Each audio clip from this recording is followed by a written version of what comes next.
ভর আমার কথায় আপনাদের সবাইকে স্বাগত। কেমন আছেন আপনারা? নিশ্চয়ই ভালোই আছেন। চলুন আমেরিকার আটলান্টার কিছু সুদৃশ্য ভিডিও আপনাদের জন্য আজকে নিয়ে এসেছি, আপনাদের সঙ্গে শেয়ার করব। চলুন। এই যে কৃত্রিম ঝর্ণার দেখতে পাচ্ছেন আপনারা, এটি হচ্ছে জর্জিয়া টেক ইউনিভার্সিটির একটি সুদৃশ্য প্রাঙ্গণ। এখানে দাঁড়িয়ে কত সময় কাটলো এই কয়েক মাসের মধ্যে তার ইয়ত্তা নেই। সকালবেলা মর্নিং ওয়াকে এসে আমি আর মিস্টার ভর এখানে আইনস্টাইনের মূর্তির সামনে কত না দিন ঘুরেছি সকাল সকাল। অনেকেরই ইচ্ছে ছিল যে জর্জিয়া টেক সম্বন্ধে কিছু ভিডিও যেন আমরা বানাই। এত কম সময়ের মধ্যে ইউএসএতে এসে এত ভিডিও আপলোড করা সম্ভব হয়নি, তাই সরি।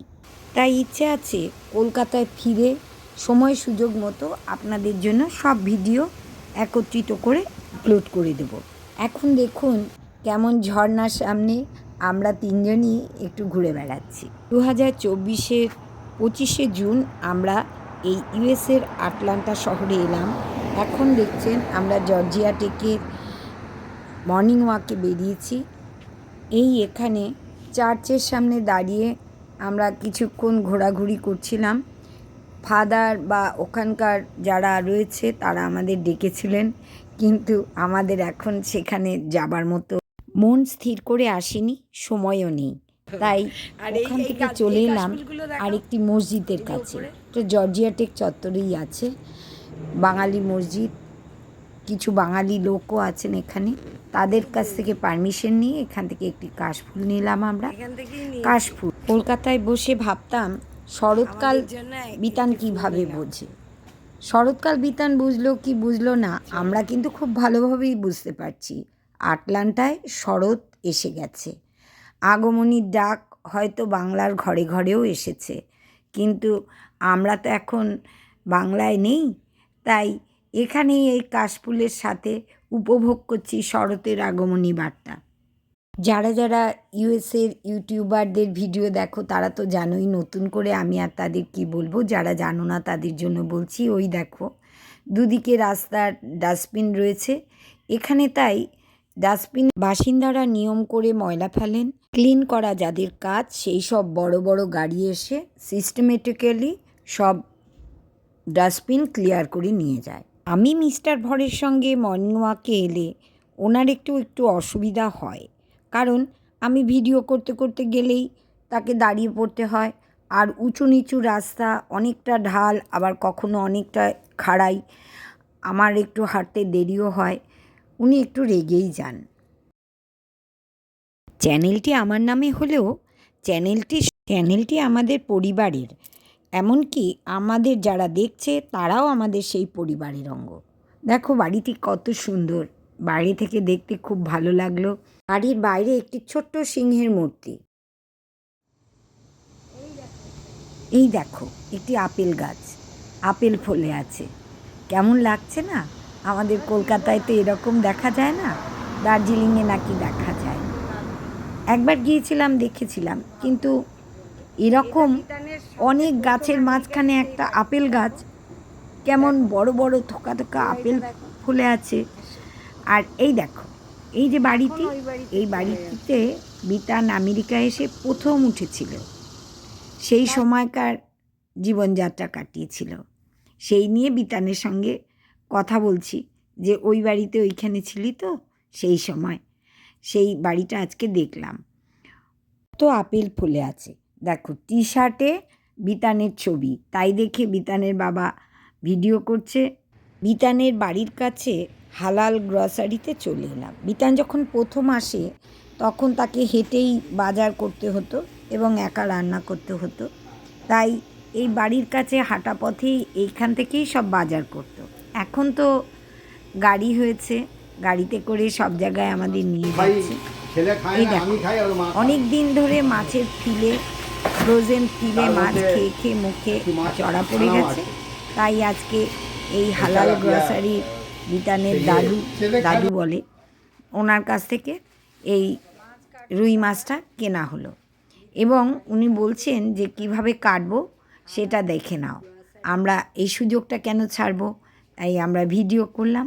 দেখো এখানকার মাছ কাটার পদ্ধতিটা দেখো, কিভাবে এখানকার মাছের দোকানের এরা এখানকার ফার্মার্স মার্কেটেরও আমরা গিয়েছি এবং ওখান থেকে নানান রকম মাছও এনেছি, কিন্তু ব্যাপার হচ্ছে এত কাছ থেকে এরকম ভিডিও করার সুযোগ আর পাবো না, তাই এখানেই আমরা মাছ কাটার ভিডিওটি করলাম। ফার্মার্স মার্কেটে তো ভেতরে নিয়ে যায়, অর্ডার অনুযায়ী মাছ কেটে নিয়ে আসে।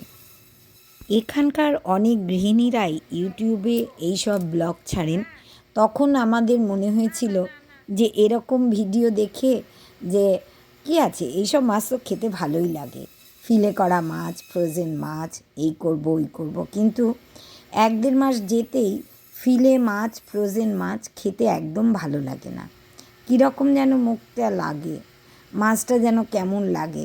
ওই ফিশ ফ্রাই তো রেস্টুরেন্টেও খাই, ঘরে কেন তৈরি করব।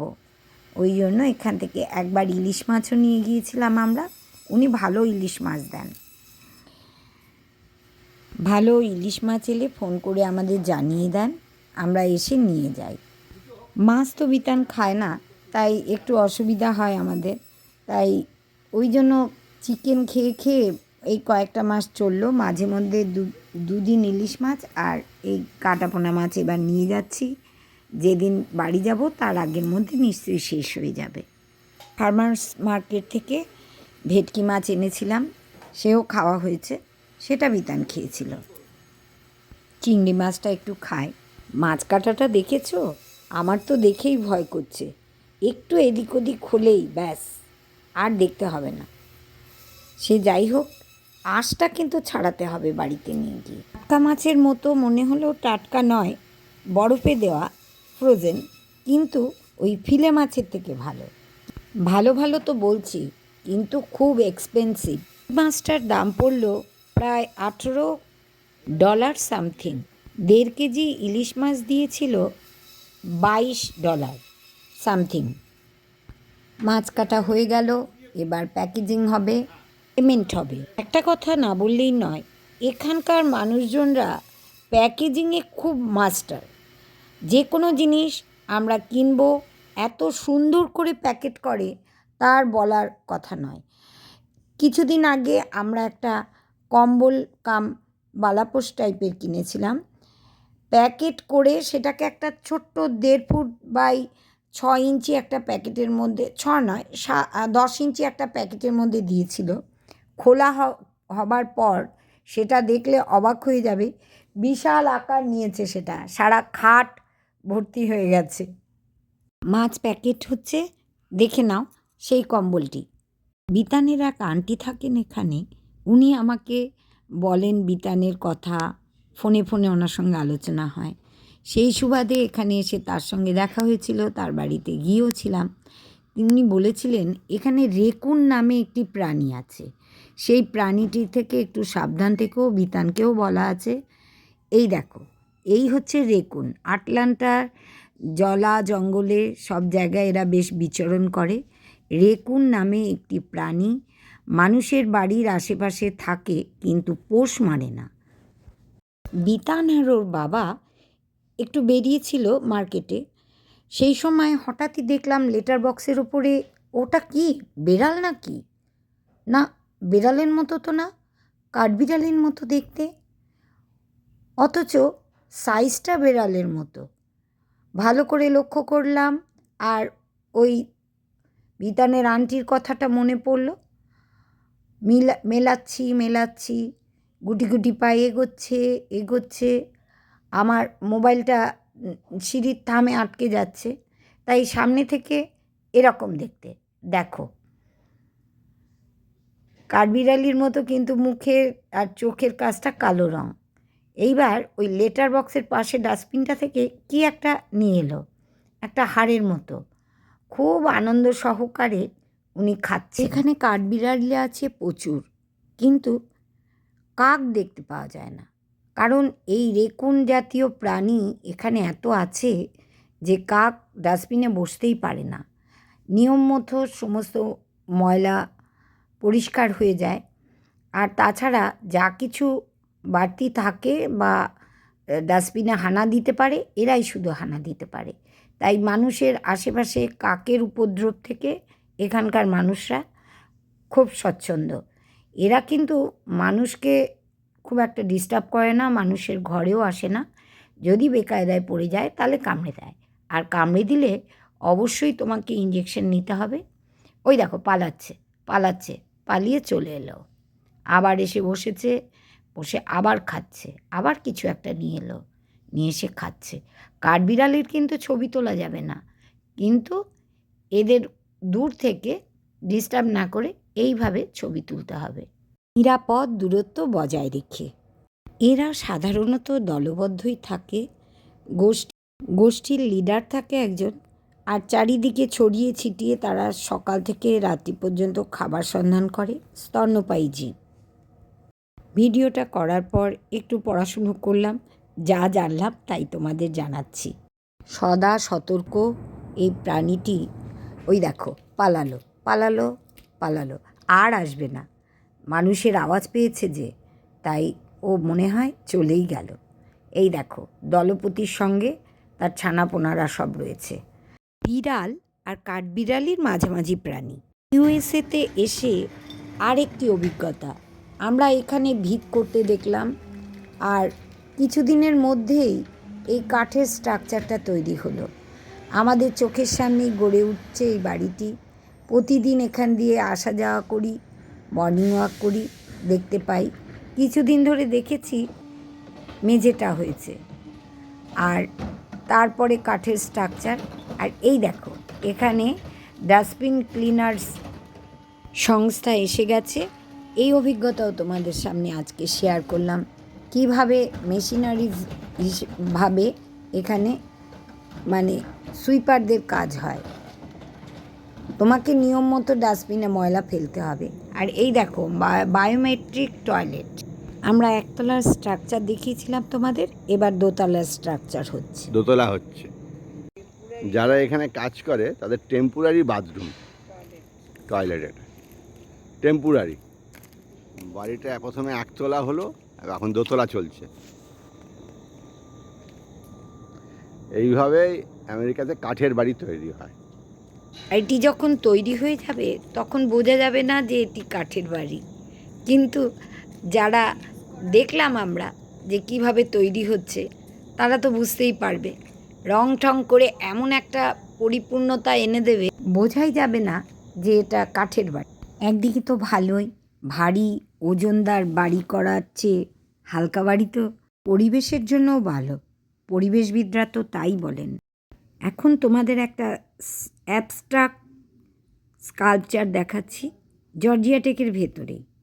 আরেকটি কথা, আমরা ইউএসএতে এসে যত ভিডিও করলাম, সব ভিডিওর এখনও পর্যন্ত আপলোড করে উঠতে পারিনি ইউটিউবে, কিন্তু আমাদের ইচ্ছে আছে তোমাদের সামনে ধীরে ধীরে সমস্ত ভিডিও আমরা নিয়ে আসব, এবং তোমরা আমাদের সাথে থাকো, সঙ্গে থাকো, সাবস্ক্রাইব, লাইক, শেয়ার করো, নইলে আমরা অনুপ্রাণিত হব কি করে বলো। আরেকটি কথা, অনেকেই আমাদের এই চ্যানেলটিতে খারাপ কথা কমেন্ট করছো। সোশ্যাল মিডিয়ায় এলে কিছু খারাপ কথা তো শুনতেই হবে, সেই মানসিকতা নিয়েই ইউটিউব চ্যানেল গড়ে তুলেছি। বলো, তাতে কোনো ক্ষতি নেই, সেটা তোমার মান কতটা বাড়বে সেটা তুমি বুঝবে। আমরা আমাদের মতো ভিডিও করার ঐতিহ্য নিয়ে তোমাদের কাছে ইউএসের এই ভিডিওগুলো শেয়ার করছি। তোমরা অবশ্যই কমেন্ট করো, কিন্তু নিজের মন মানসিকতা রেখে কমেন্ট করো। তোমাদের রুচি বোধ তোমাকে সম্মানিত করবে। আমরা অর্থ উপার্জন করি না, আমাদের ভালো লাগে তাই ভিডিও করি।